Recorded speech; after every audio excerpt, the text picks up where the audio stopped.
We begin tonight with breaking news. The U.S. launches airstrikes in response to last week's deadly drone attack on a U.S. base in Jordan. The Pentagon confirms U.S. forces attacked more than 85 targets tonight in Syria and in Iraq. Let's turn to NBC5's Courtney Sisk here with the latest tonight. Courtney? Yeah, the U.S. utilized numerous aircrafts and long-range bombers in these strikes. This is just the first round, though. U.S. officials say there will be waves, and this campaign could last weeks.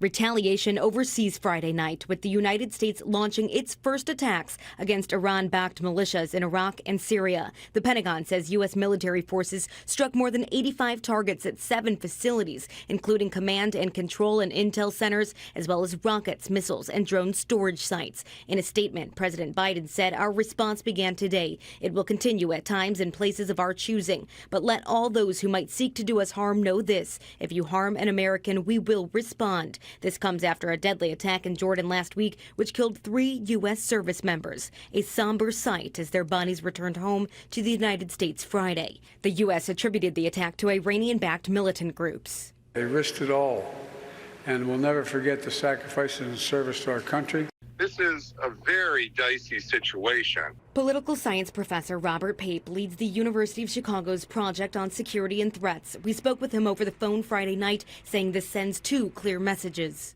First, he's sending the message that America will not simply stand by and take it. The second message that President Biden is sending is a message of restraint. He is sending a clear message by essentially telegraphing these strikes hours in advance that he is not looking to escalate this into a direct conflict with Iran.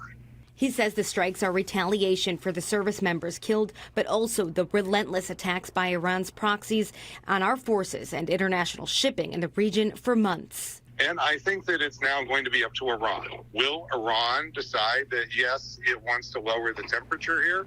Or is Iran going to escalate the conflict?